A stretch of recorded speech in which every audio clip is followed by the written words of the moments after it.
தங்காலை மற்றும் கொஸ்கம ஆகிய பகுதிகளில் இடம்பெற்ற இருவேறு வாகன விபத்துகளில் 5 உயிரிழந்துள்ளனர். தங்காலை பகுதியில் இடம்பெற்ற வாகன விபத்தில் உயிரிழந்தவர்களில் 1.5 வயது குழந்தையொன்றும் அடங்குவதாக போலீசார் தெரிவித்தனர். தங்கால பஹஜாவல பகுதியில் நேற்று பிற்பகல் இடம்பெற்ற வாகன விபத்தில் ஒரே குடும்பத்தைச் சேர்ந்த 3 உயிரிழந்துள்ளனர்.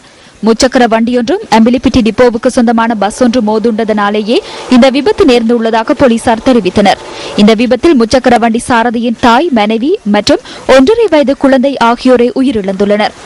குறித்த விபத்தில் காயமடைந்த முச்சக்கர வண்டியின் சாரதி உள்ளிட்ட பயணிகள் 2 சிகிச்சைகளுக்காக மாத்தறை பொது வைத்தியசாலையில் அனுமதிக்கப்பட்டுள்ளனர். வலிகம கபரத்தோட்ட பகுதியை வசிப்பிடமாக கொண்ட இவர்கள் தங்காலையிலிருந்து மாத்தறையை நோக்கி பயணித்த போது இந்த விபத்து இடம்பெற்றுள்ளது. விபத்துக்குள்ளான பஸ் மாத்தறையிலிருந்து உடவளவ நோக்கி சென்றுள்ளது.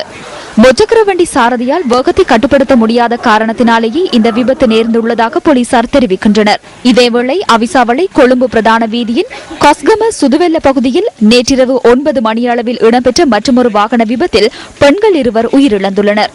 பஸ் வண்டியொன்றை வேன் ஒன்று முந்திச் செல்ல முற்பட்ட போது முன்னால் வந்த முச்சக்கர வண்டியுடன் மோதுண்டதில் இந்த விபத்து நேர்ந்துள்ளது. இந்த விபத்தில் 2 பெண்கள் உயிரிழந்துள்ளனர். கடுவல போம்பிரிய மேல்பிரிவை வசிப்பிடமாக கொண்ட 50 வயதுடைய சந்திரிகா ஜாயலத் விக்ரமசூரிய மற்றும் 61 வயதான கே பத்மாவதி ஆகியோரை விபத்தில் பலியாகியுள்ளனர். இவர்கள் மரண வீடொன்றுக்கு சென்ற சந்தர்ப்பத்திலேயே இந்த விபத்து இடம்பெற்றதாக எமது செய்தியாளர் தெரிவித்தார். விபத்தில் காயமடைந்த முச்சக்கர வண்டியின் சாரதி மற்றும் வேனில் பயணித்த மற்றொருவர் சிகிச்சைகளுக்காக அவிசாவளை ஆதார வைத்தியசாலையில் அனுமதிக்கப்பட்டனர். பின்னர் முச்சக்கர வண்டியின் சாரதி மேலதிக சிகிச்சைகளுக்காக தேசிய வைத்தியசாலைக்கு மாற்றப்பட்டார். சம்பவம் தொடர்பில் கைது செய்யப்பட்ட வேனின் சாரதி மதுபோதையில் இருந்திருக்கலாம் என போலீசார் சந்தேகிக்கின்றனர். இலங்கையில் தொன்மையும் வரலாற்று சிறப்பும் கொண்ட யாழ்ப்பாணம் மாவட்டபுரம் கந்தசாமி ஆலயத்தின் வருடாந்த ரதோற்சவ திருவிழா இன்று வெகு விமரிசையாக இடம்பெற்றது. இன்று காலை இடம்பெற்ற வசந்த மண்டப பூஜைகளை தொடர்ந்து முருகப்பெருமான் வள்ளி தெய்வானை சமேத எழுந்தருளி உள்வீதி வலம் வந்ததை தொடர்ந்து ரதத்தில் திருபவனி வந்தார். பக்த அடியார்கள் இதன்போது காவடி, தீச்சட்டி, அங்க பிரதட்சணை போன்ற நேர்த்திக் கடன்களை நிறைவேற்றினர். நாட்டின் பல பாகங்களிலிருந்தும் வெளிநாடுகளிலிருந்தும் வருகை தந்திருந்த பக்தர்கள் ரதோற்சவத்தில் கலந்து கொண்டு சுவாமியின் திருக்காட்சியை தரிசித்து அருளாசி பெற்றனர். கிறிஸ்துவுக்கு பின் 7ஆம் நூற்றாண்டுக்கு முற்பட்ட இந்த ஆலயத்தை வழிபட்டதன் மூலம் தமிழ்நாடு மதுரை இளவரசியான மாருத புரவிகவல்லி தனது குதிரை முகமும் குன்ம நோயும் நீங்க பெற்றமை வரலாற்று சிறப்பையும் தொன்மையையும் எடுத்து காட்டுகிறது. 24 நாட்கள் நடைபெறும் இந்த ஆலயத்தின் வருடாந்த திருவிழாவானது கடந்த மாதம் 13ஆம் திகதி கொடியேற்றத்துடன் ஆரம்பமானது. ஆடி அமாவாசை தினமான நாளைய தினம் கீரிமலை தீர்த்தக்கேணியில் தீர்த்த உற்சவம் நடைபெற உள்ளமையும் குறிப்பிடத்தக்கது. வெலிவெரியவில் இடம்பெற்ற அமைதியின்மையின் போது உயிரிழந்த கம்பளை பகுதியைச் சேர்ந்த இளைஞரின் பிரேத பரிசோதனைகள் மாளிகா காந்த பதில் நீதிவான் லாய்ட் கிரேவினால் இன்று நடத்தப்பட்டது. இதுவேளை சம்பவத்தில் காயமடைந்த 19 பேர் கம்பளை, ராகம, வத்துப்பிட்டிவல மற்றும் கொழும்பு தேசிய வைத்தியசாலைகளில் சிகிச்சை பெற்று வருகின்றனர். இந்த சம்பவத்தின் போது 3 உயிரிழந்தனர். கம்பளை உடகன்தென்ன பகுதியைச் சேர்ந்த நிலந்த புஷ்பகுமார வெளிவீரிய அமைதியின்மையின் போது உயிரிழந்தார். மரணம் தொடர்பிலான நீதவான் விசாரணைகள் தேசிய வைத்தியசாலையில் நடைபெற்றதுடன் பிரேத பரிசோதனைக்காக சடலம் சட்ட வைத்திய அதிகாரியின் அலுவலகத்துக்கு கொண்டு செல்லப்பட்டது.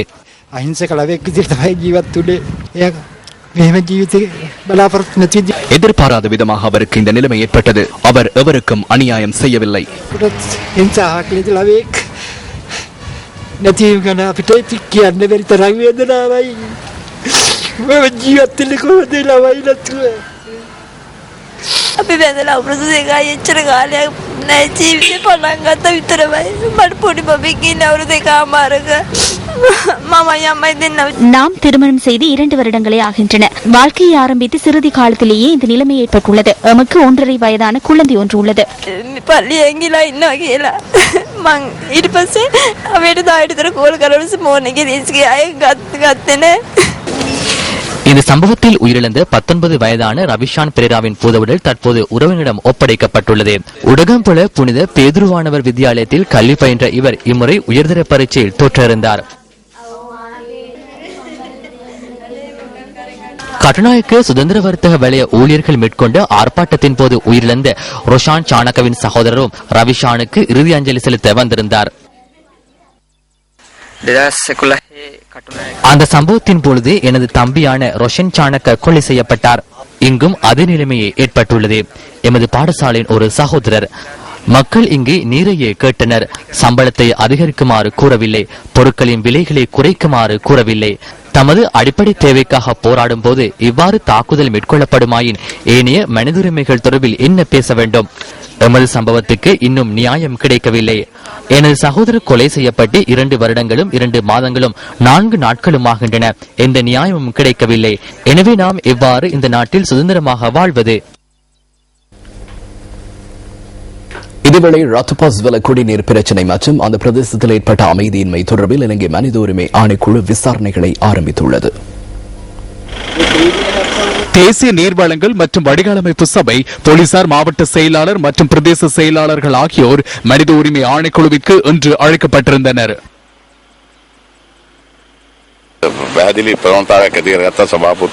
தலைவர் உள்ளிட்டவர்கள் வருகை தந்து தெளிவானதொரு இணக்கப்பாட்டிற்கு வந்தோம்.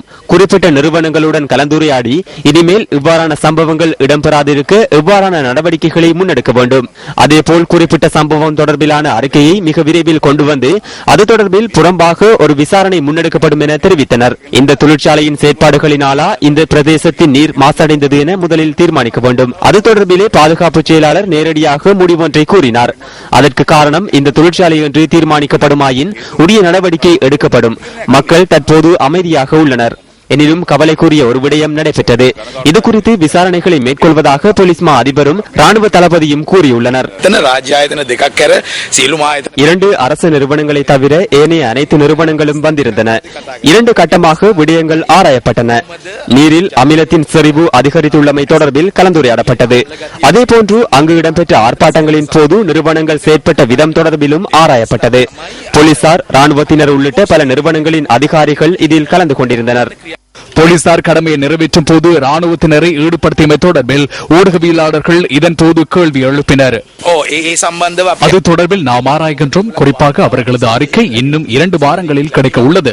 அது கிடைத்த பின்னர் மனித உரிமை ஆணைக்குழு தொடர்ந்தும் செயற்படும். குறிப்பாக 3 விடயங்களை நாம் எடுத்து கூறினோம். இந்த நிலைமைக்கு காரணம் குறித்த தொழிற்சாலையா என்பது தொடர்பில் ஆராய்ந்து அதன் அறிக்கையை 2 வாரங்களில் பெற்றுக் கொள்ள உள்ளோம். தற்போது அது குறித்த விடயங்கள் இடம்பெற்று வருகின்றன. அதேபோன்று சம்பவம் இடம்பெற்ற தொடர்பில் போலீஸ் மா அதிபருக்கு தெளிவுபடுத்தப்பட்டுள்ளது. அவரிடமும் அறிக்கை ஒன்று கோரப்பட்டுள்ளது. ராணுவத்தின் செயற்பாடுகள் தொடர்பில் ராணுவம் விசாரணைகளை மேற்கொண்டு வருகின்றது. அவர்களின் அறிக்கையை 2 வாரங்களில் பெற்றுக் கொள்ள உள்ளோம். அதேபோன்று பிரதேச மக்களிடமும் வாக்குமூலங்கள் பெறப்பட உள்ளன. தற்போது எமது சில குழுக்கள் அங்கு சென்று தகவல்களை பெற்றுக் கொண்டுள்ளன. ராணுவம் தமது எல்லையை தாண்டி செயற்பட்டுள்ளதா என்பது தொடர்பிலும் விசாரணைகள் இடம்பெறுகின்றன.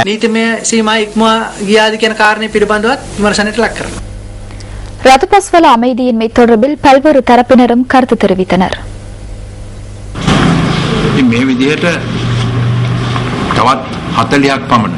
இந்த சம்பவத்தில் மேலும் 40 பேர் காயமடைந்துள்ளனர்.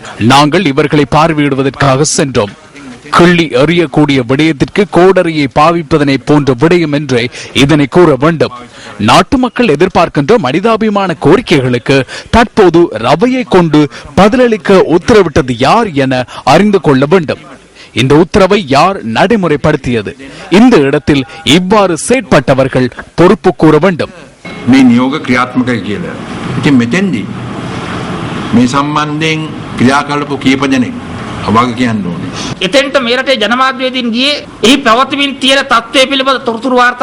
அந்த இடத்தில் இடம்பெறுகின்ற சம்பவங்களை செய்தியிடுவதற்காக மாத்திரமே ஊடகவியலாளர்கள் அங்கு சென்றிருந்தனர். எமது ஊடகவியலாளர்கள் துரத்தி தாக்கப்பட்டனர். தமது தொழிலுக்காக பயன்படுத்துகின்ற உபகரணங்களும் சேதப்படுத்தப்பட்ட சம்பவங்களும் அங்கு நிகழ்ந்துள்ளன.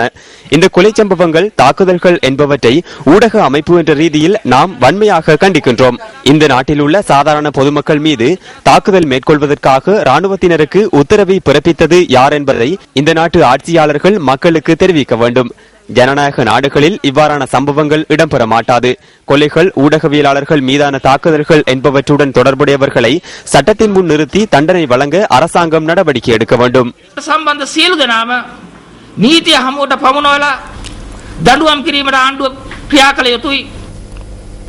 வலுவேறிய ஆர்ப்பாட்டம் உரிய நடைமுறைகளை மீறி கட்டுப்படுத்தப்பட்டதாக ஐக்கிய நாடுகள் அமைப்பின் முன்னாள் இலங்கைக்கான வதிவிட பிரதிநிதி கலாநிதி தான் ஜாதிலுக்கு தெரிவித்துள்ளார். A heavily armed military unit had been deployed in the township. And there was no reason to do that. பெண்கள், வயோதிபர்கள், சிறார்கள் இருக்கின்ற பகுதிகளுக்கு தன்னியக்க ஆயுதங்கள் மற்றும் ரவை துளைக்காத கவசங்களுடன் ராணுவத்தினரை அனுப்பியது ஏன்? யார் இந்த தீர்மானத்தை எடுத்தது? என்ன காரணம்? அந்த இடத்தில் ஏற்பட்ட நிலைமையை கட்டுப்படுத்துவதற்கு உலக நாடுகளால் ஏற்றுக்கொள்ளப்பட்ட நடைமுறை ஒன்று உள்ளது. பெட்ரோல் குண்டுகளால் தாக்குதல் நடத்தப்பட்டதாக கூறினாலும் துப்பாக்கி பிரயோகங்களாலேயே பொதுமக்கள் உயிரிழந்துள்ளனர். இவ்வாறான ஒரு நிலைமையின் போது முதலில் போலீசாரே களத்திற்கு இறக்கப்படுவார்கள். பொல்லுகள், தண்ணீர் பிரயோகம் போன்ற நடவடிக்கைகள் முன்னெடுக்கப்படும். இவ்வாறான நடவடிக்கைகளை கட்டுப்படுத்த முடியாவிட்டால் அடுத்த கட்ட நடவடிக்கைகள் முன்னெடுக்கப்படும். அடுத்த கட்ட நடவடிக்கை என்ன? கலக தடுப்பு பிரிவினரின் நடவடிக்கையாக இருக்க வேண்டும். அது விசேடமாக துப்பாக்கி அல்ல. ஆர்ப்பாட்டக்காரர்களை கலைப்பதற்காகவே அந்த துப்பாக்கிகள் பயன்படுத்தப்படுகின்றன. போலீஸ் உயர் அதிகாரிகள் உயிரிழந்த சிறுவனின் மரண சடங்கிற்கு சென்று மரியாதை செலுத்துகின்றனர். இது ஒரு நியாயமான போராட்டம் என்பதால் வன்முறையின் ஊடாக ஆர்ப்பாட்டத்தை கலைக்க மாட்டோம் என அந்த போலீஸ் அதிகாரி அன்றைய தினம் கூறியதை நான் அவதானித்தேன். தண்ணீர் பிரயோகம் மேற்கொண்டிருக்கலாம் என்றும் பொல்லால் தாக்கியிருக்கலாம் என்றும் தாம் அதனை முன்னெடுக்கவில்லை என்றும் கூறினார். It is the people of this country who not only gave their children to the armed forces and their blood, but also pay them. தாம் ஐக்கிய தேசிய கட்சி தலைவரை ரகசியமாக சந்திக்கவில்லை என பாராளுமன்ற உறுப்பினர் கரு ஜெயசூரிய தெரிவிக்கின்றார். கொழும்பில் இன்று நடைபெற்ற ஊடகவியலாளர் சந்திப்பில் ஊடகவியலாளர் ஒருவர் எழுப்பிய கேள்விக்கு பதிலளிக்கும் முகமாகவே அவர் இவ்வாறு தெரிவித்தார். இருப்பினும் ஐக்கிய தேசிய கட்சி தலைவர் ரணில் விக்ரமசிங்கவுக்கும் கரு ஜெயசூரியவுக்கும் இடையில் ரகசிய சந்திப்பொன்று இடம்பெற்றதாக வார இறுதி பத்திரிகையொன்று அண்மையில் செய்தி வெளியிட்டிருந்தது.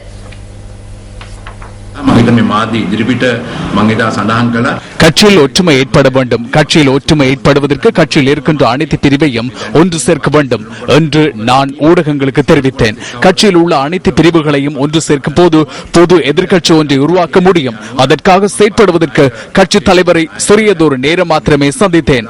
இதன் போது ஒரு கோரிக்கையை மாத்திரமே முன்வைத்தேன். நான் பதவிகளை கேட்கவில்லை. நான் அன்றும் கூறினேன், சேவை செய்வதற்கு நமக்கு பதவி தேவையில்லை. ஐக்கிய தேசிய கட்சியில் நான் இதுவரை வகித்த பதவிகள் எதனையும் நான் கேட்டு வாங்கவில்லை. எனவே எதிர்காலத்தில் நான் எந்த பதவியையும் கேட்டு வாங்குவதற்கு எதிர்பார்க்கவில்லை. ஆனாலும் எனக்கு கட்சி செயற்பாட்டாளர்கள் குறித்தும் பலதரப்பட்டவர்கள் குறித்தும் கதைக்க வேண்டிய பொறுப்பு இருக்கிறது. அத்தோடு கட்சியின் பிரதி தலைவர் குறித்தும் திறமையானவர்கள் இருக்கின்றனர். அவர்கள் குறித்தும் பிரதி தலைவர் சஜித் பிரேமதாஸ் குறித்தும் கட்சியின் ஏனைய செயற்பாட்டாளர்கள் குறித்தும் 2 தொகுதி அமைப்பாளர்கள் குறித்தும் கதைத்தேன். எனக்காக ஒரு வசனம் குறித்து நான் கதைக்கவில்லை. நான் கதைப்பதற்கு எதிர்பார்க்கவும் இல்லை.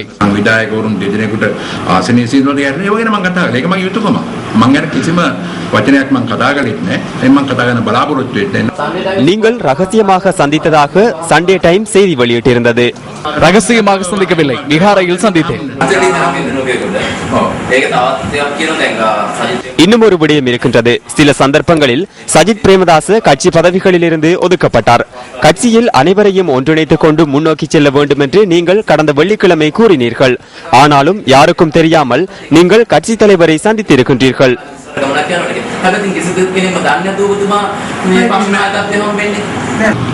கட்சி தலைவரை சந்திக்க பத்திரிகைகளில் விளம்பரம் செய்ய தேவையில்லை. உங்களுக்கு சஜித் பிரேமதாசவை அழைத்துச் செல்ல வேண்டியிருந்தது அல்லவா? அனைத்து சந்தர்ப்பங்களிலும் அவரை சந்திப்பதாக நான் தெரிவித்தேன். அவருக்கு தலைவரை வேறாக சந்திக்க முடியும், எனக்கு வேறாக சந்திக்க முடியும். ரகசியம் ஒன்றுமில்லை. நாங்கள் ஏற்றுக்கொள்ளும் விதத்தில் நான் இதை கதைத்துள்ளேன். சஜித் பிரேமதாஸ் குறித்தும் நான் அவரிடம் கதைத்தேன். நான் இங்கு எந்த தவறையும் செய்யவில்லை. அனைவரையும் ஒன்றிணைக்க வேண்டும் என்று கூறுகின்றீர்கள். ஆனால் நீங்கள் ரணில் விக்ரமசிங்கவை சந்தித்து ஒப்பந்தம் செய்கின்றீர்கள். ஒப்பந்தம் எதுவும் இல்லை. அது முற்றிலும் பிழையானது. நான் உங்களுக்கு கூறினேன், தயவு செய்து இவ்வாறு தாழ்மைப்படுத்த வேண்டாம். நாங்கள் அவ்வாறு நினைக்கலாம். நான் மனசாட்சியுடன் செயற்படுகின்ற ஒருவன். இதற்கு முன்னரும் நான் நாட்டுக்காக செயற்படுகின்றவன். இதற்கு பின்னர் கட்சிக்காக செயற்படுவேன். நான் ரகசியமாக கதைத்து கீழ்த்தரமான ஒப்பந்தம் செய்கின்ற ஒருவர் அல்ல. இத்துடன் நியூஸ் ஃபர்ஸ்டின் 8 மணி பிரதான செய்திகள் நிறைவு பெறுகின்றன. இரவு 10:45 இடம்பெறும் அடுத்த பிரதான செய்திகளோடு மீண்டும் சந்திப்போம். வணக்கம்.